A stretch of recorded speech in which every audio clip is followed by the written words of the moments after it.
for the Filipino people. Sulit ang ating pangungulit. We thank the Supreme Court for heeding the calls for temporarily stop the illegal and immoral transfer of health funds from PhilHealth to finance projects unrelated to the health and wellness of our people. Ang pondo po ng PhilHealth ay para sa health. This is one big win. Oh, maniniwala ba kayo dito sa sinasabi nitong si Bongo na naninira kay Cristeta? Ha?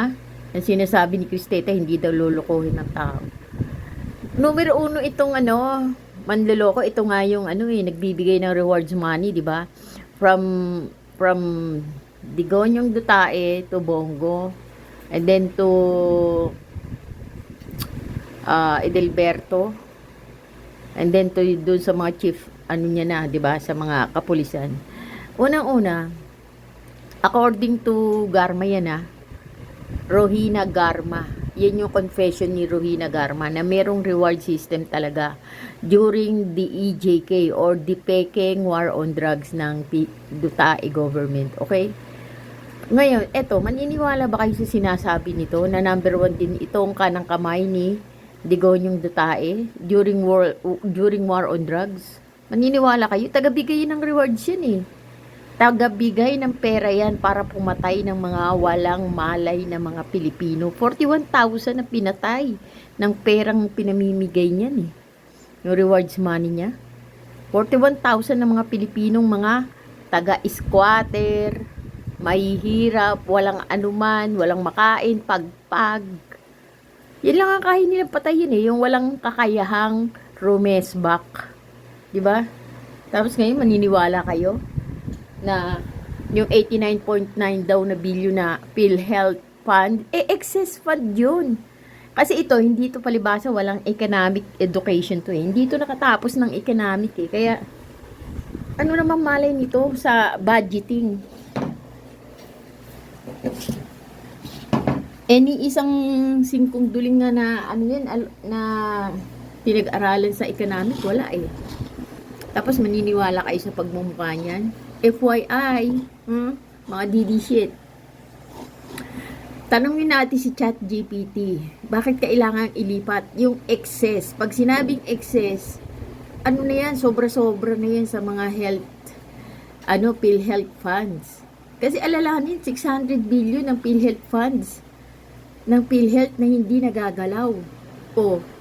Hindi nagagalaw. Pero ang tanong, doon sa malaking bilyon na yan, bilyong pera na yan, wala bang karapatan ang National Treasury na tapyasan yan? Sa sobrang laki ng funds ng PhilHealth, hindi ba pwedeng tapyasan yan? Para saan? Para maging practical lang, hindi na umutang ang Pinas. Utak, nito sige, hindi tatapyasan yan. Tapos utang naman ng utang ng Pinas. Utang ng utang para sa mga infrastructure. Utang ng utang para sa mga ibang project. Diba? Anong gusto nyo? Tapyasan yung 600 billion ng PhilHealth o umutang na naman? Simple lang ang salita dyan Kaya tinatapyasan yan para hindi na umutang. Para matigil ang utang. Tinatapyasan yan. Tapyasan lang naman 89.9 billion. I-minus mo lang naman yan sa 600. Meron pang 500 billion ang PhilHealth. Hindi ka nag-iisip, Bongo? Tingnan mo Tanungin natin kay ChatGPT. Unang tanong natin, di ba? Ang tanong natin kasi ito. Ang unang tanong natin, what are the other project of and program appropriation of National Treasury? Mayroon pa tayong tanong dyan. Ano yun natin? May ibang tanong. Is it true that PhilHealth Fund was transferred to an program project of PBBM admin? Sabi ni ChatGPT, yes, it is true that approximately 89.9 billion in excess Pag sinabi mo excess, sobra-sobra yan. In excess reserve fund from the Philippine Health Insurance Corporation were transferred to National Treasury to support a program appropriation under the administration of Ferdinand PBBM. This action has sparked significant debate and legal scrutiny. In 2024, the Department of, Circular Number 003/2024, directing government-owned controlled corporation, including PhilHealth, to remit their unused subsidy to the National Treasury. Lahat naman under lahat ng government-owned controlled corporation, di ba? The intention was to utilize this idle fund for public investment without resorting to additional taxation. Kaya pala pinapatransfer yan, 89.9 billion na yan sa National Treasury para hindi na uli maghingi ng tax. Siyempre, kung walang makuhaan, saan ba kukuha? Di sa tao, another tax na naman. Di sino kawawa? Di mga tao. Di ba? Samantalang kung tatapyasan yan, hindi na hihingi ng another tax. Tapos hindi na rin mangungutang. Yun ang kagandahan, di ba? Hindi mangungutang at hindi manghihingi ng another tax. Without resorting to additional taxes or taxation. Hindi na uli hihingi ng another taxation, di ba? Kaya nga, philstar.com yan philstar.com. However, this transfer has raised constitutional concern. Petitioner argued that under the Universal Health Care Act of 2019, excess funds from PhilHealth should be used to enhance program benefits and reduce members' contribution, not diverted to other projects. Naku. Tanungin natin si ChatGPT. Is it true that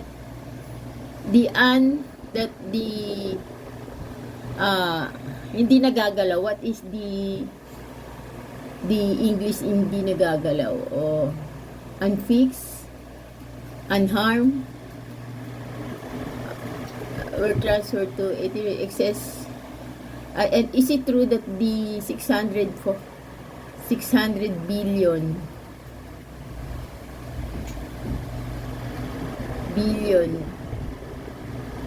funds of PhilHealth will be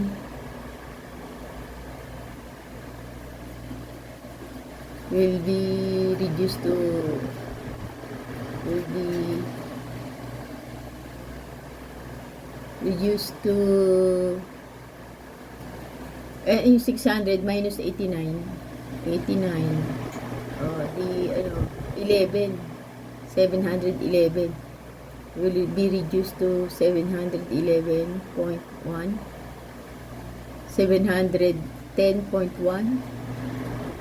billion now. Is it true that 600 billion funds of PhilHealth will be reduced to 600 palagay mo na ng 89.9. Halagang 90 na yan 90. Tama, 810. 710.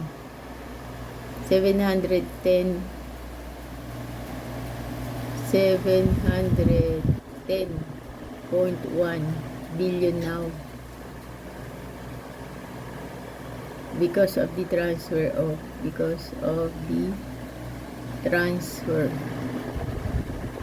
of 89 billion point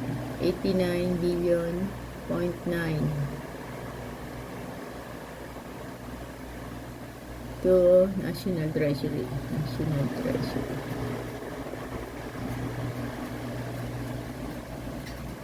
Okay, tignan natin.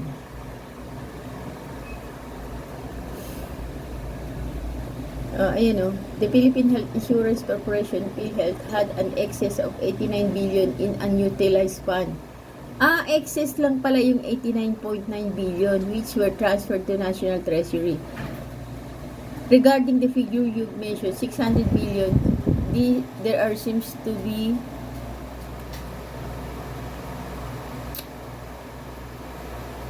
some confusion. Transfer 89 billion PhilHealth excess funds to National Treasury. What they said that the overall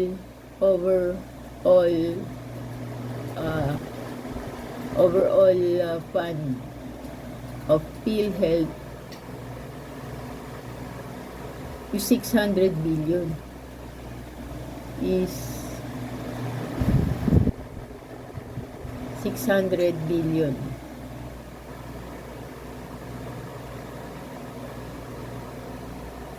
They said that the overall fund of PhilHealth, as of October 13, the PhilHealth Insurance Corporation reported total assets amounting 485 billion. Ha? 485 na lang? Ala, nung last year ba yun? 2021? June 2021 ba yun? Ay, hindi. June 21, 2024. 600 billion pa yun eh. Sabi, okay lang. Sige, ang ano pala niya, as of October 31, 2024, PhilHealth Insurance Corporation reported total assets amounting to 485 billion. In December 2024, the PhilHealth Board approved corporate operating budget of 284 billion for the fiscal year 2025, making a 10% increase from the previous year's budget. Additionally, during a House inquiry in January 2025, it was revealed that the PhilHealth that had available fund totaling to 755 billion. Ha?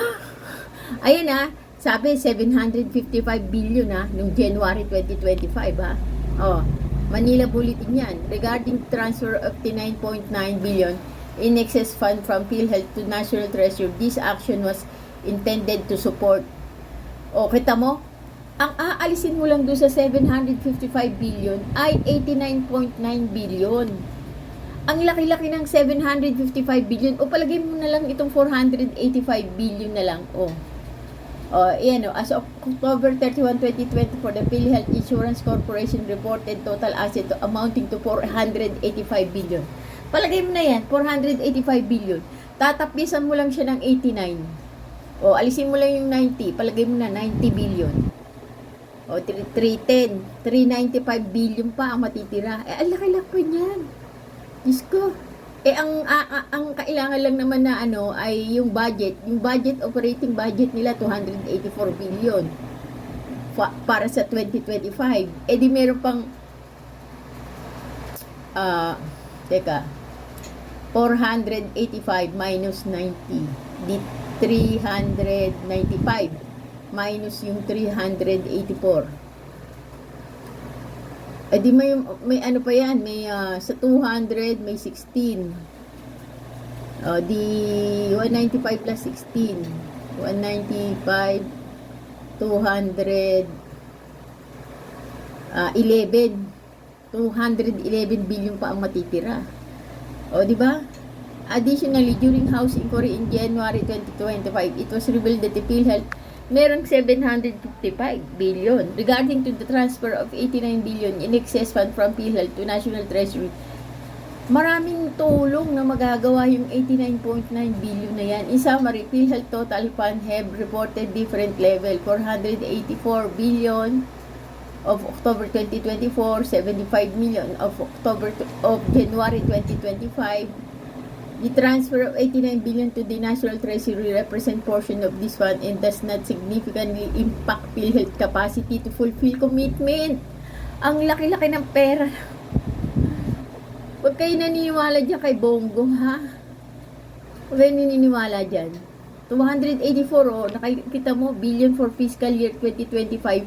Yung 284 billion na yan, markado na yan. Ibig sabihin, ano na yan, talagang andyan na yan, sure ball na yan, di ba? Additional, during, di ba?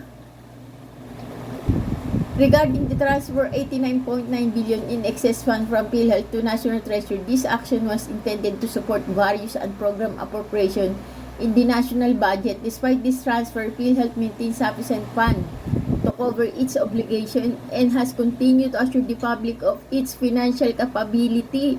Basahin nyo yan sa Cebu Daily News. Huwag kayo naniniwala dyan kay Bongo. In summary, PhilHealth total funds have been reported at different level. 485 million on October 2024, 755 billion of January 2025, 89.9 to the National Treasury represent portion of this fund and does not significantly impact PhilHealth capacity to fulfill its commitment. Diba? Kayo naniniwala dyan. Is it true? Teka, maraming ito yung tanong ko pa. Ha? What I want is the specific project of this and program appropriation under National Treasury.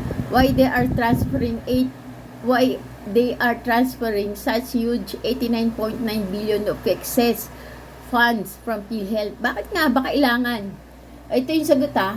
The transfer of 89.9 billion in excess fund from the Philippine Health Insurance Corporation or PhilHealth to the National Treasury was intended to support various projects under the Unprogrammed Appropriation of 2024 General Appropriation Act, GAA.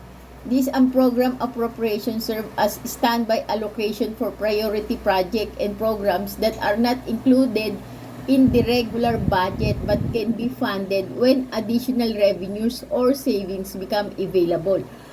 Pag meron natirang pag may mga excess funds ang mga government controlled owned corporation, pwede naman silang magbigay Kasi excess na nga, kumbaga sobra-sobra na.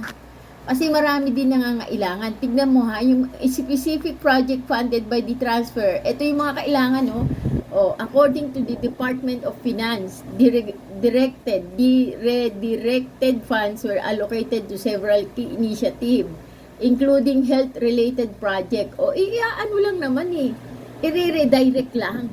The fund enabled the national government to release 27.5 billion to settle long overdue benefits and allowances of frontliners during the pandemic. Naalala niyo ng pandemic, 'di ba, maraming mga health workers. Halos hindi na sila natutulog, araw-araw na silang puyat, tapos hindi pa nga sila nakakakain ng maayos, pero fight pa rin sila. Pero nung bandang huli, nadismaya sila.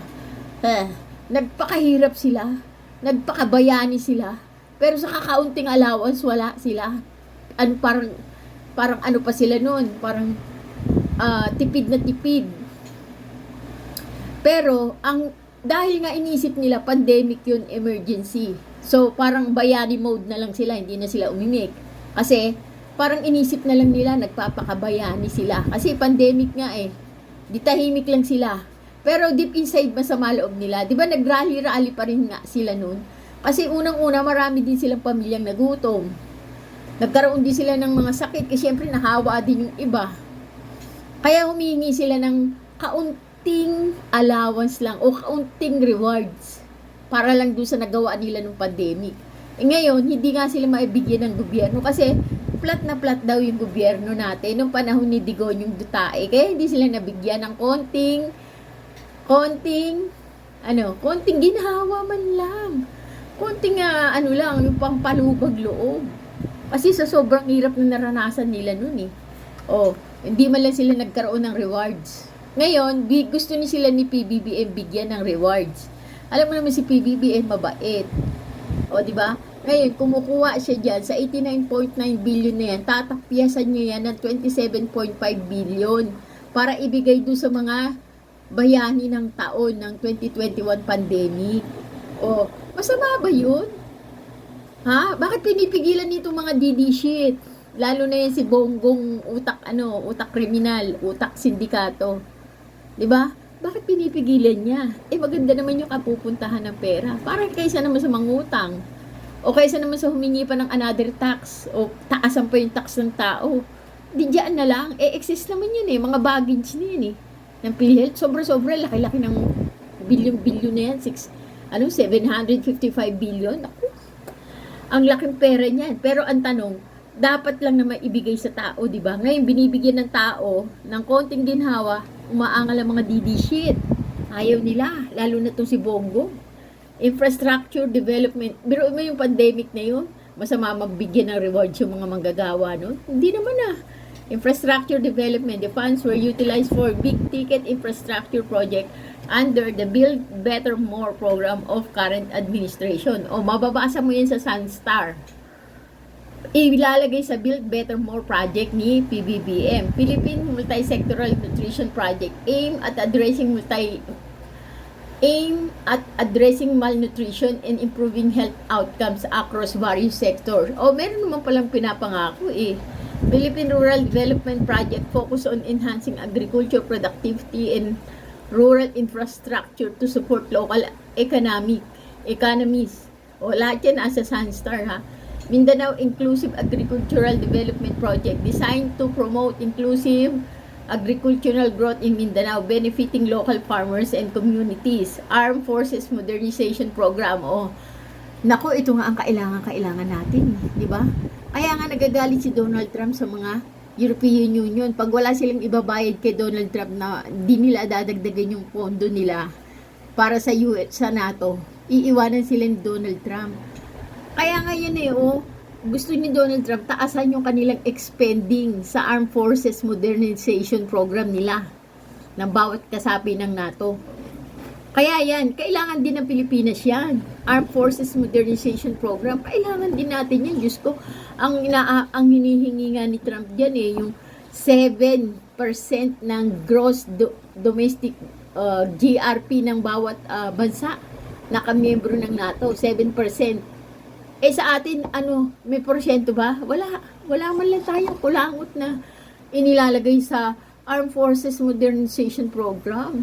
Kaya tayo, pagka nagkaroon ng halimbawa, insurgency, halimbawa, magka World War III, wala man lang tayong kahit pamatay man lang sa kulangot ng mga ng mga ballistic missile ng China. Diyos ko.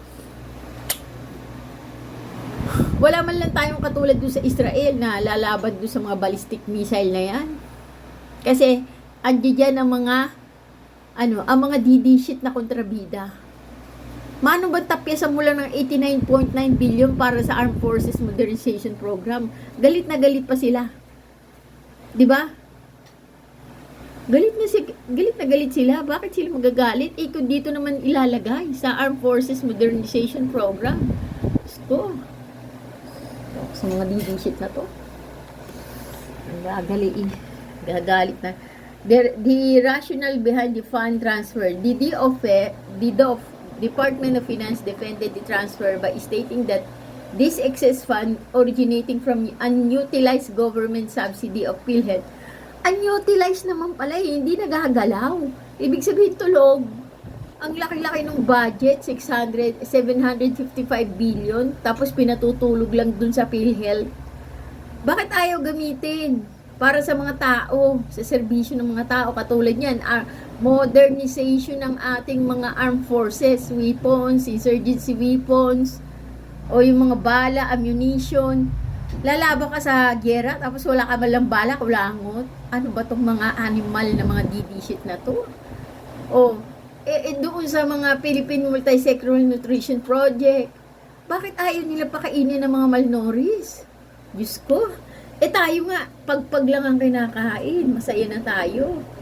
Ngayon, dadagdagan lang naman nila ng konti yung budget natin sa pagpag. Nagagalit pa tong mga DD shit na to. Samantalang nakikita mo sa sa social media ni Sara Dutae. Andiyan sa lamesa niya 2 lechon. May mga adobo pa. Tapos may masasarap pa silang mga prutas. May malalaking tinapay.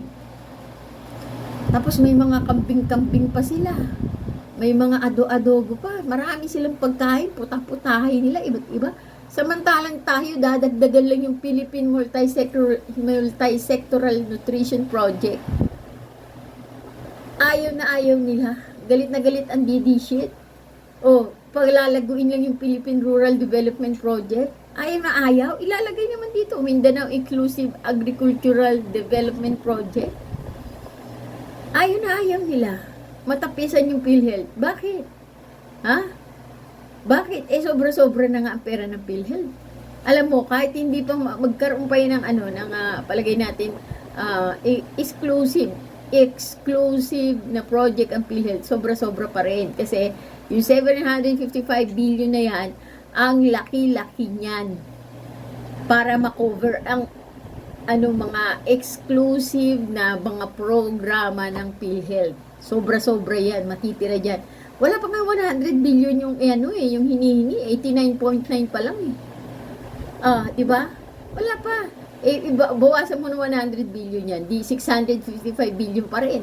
Ang laki-laki pa rin, di ba? Tapos ayaw patapisan. Ano ba meron? Ha? Kayo mga didisit, utak biga. Ganyan o, gamugo utak nyo.